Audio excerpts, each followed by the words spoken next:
All right, story time again. This is another time that I was pretty fucking sure I was gonna die. This one took me a little bit longer to process. So it is 2006 or 7, and we're in Baghdad, and me and my friend go on leave. So we got 2 weeks off. We fly back home, and we are coming back. So leave's over with. We end up meeting each other at the Baghdad International Airport. It's called BIAP. And we're going to catch a Chinook helicopter, which I don't know if you know what those are. They are, it looks like a school bus. It's obviously not yellow, but it's huge. It's got a big belly and it's got 2 propellers, right? So you'll see them flying around the skies and stuff. They're the ones that have 2 propellers, one in the front, one in the back. And they're massive and they are not very maneuverable. So anyway, we're catching a ride in this Chinook back to our base, which is in like downtown Baghdad. And we hop in, and the way you sit, you don't sit facing forward. The seats are on the walls, right? So you sit on one wall and you're facing those guys, and they sit on that wall and they're facing you. And at the front of the bird is the 2 pilots. And then behind that, there is like a window slit, and they have what you would call a door gunner. And it's somebody on a heavy machine gun, either a 240 or in this case, it was a 50 cal. And the 50 cal, for nobody who's ever fired one, they have what's called a butterfly trigger. So instead of firing like this, right, at the rear of the gun, they have 2 handles that go up and down. So you hang on to it like this, and when you fire, you press your thumbs down on this trigger, right? So that's what you're holding on to as you fire this. And I'm only explaining it because it's going to be important. So we're flying this fucking Chinook, and it's nighttime. They only fly those things at nighttime when they do troop transports because they're big and fucking slow. So they're easy to shoot with rockets and shit like that.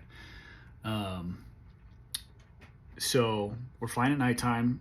It's freezing cold and it's loud because the windows are open, the air's rushing through there, and it's loud as hell. And me and my buddy Vaughn are sitting next to each other, and we're just cruising, not thinking anything about it.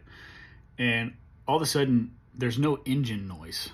Like, that got deafeningly silent, right? And now all I can hear for a second is the wind rushing through. So it's like that's all I fucking hear. And then I realize my ass, so we're strapped into these seats. They have harnesses, right? Chest harnesses and then a side harness. I realize my fucking ass is lifting off this seat and I'm starting to float. And I'm like, what the fuck is going on? And I can feel like a Disneyland ride. My guts are lifting up into my stomach, and I start getting like that queasy feel. And I turn and look.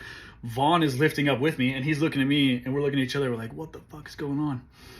And we look up front, and the door gunner, his ass is lifting off the seat, but he's not like strapped in as well as we are. So he is literally hanging on to this 50 cal by the handles, by the butterfly trigger, and he's like floating.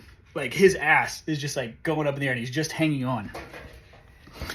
And we're like, we're fucking falling, dude. And so we literally start falling out of the sky, and I can feel like I can feel the bird like kind of like start to tilt, so it's like falling and kind of like tumbling.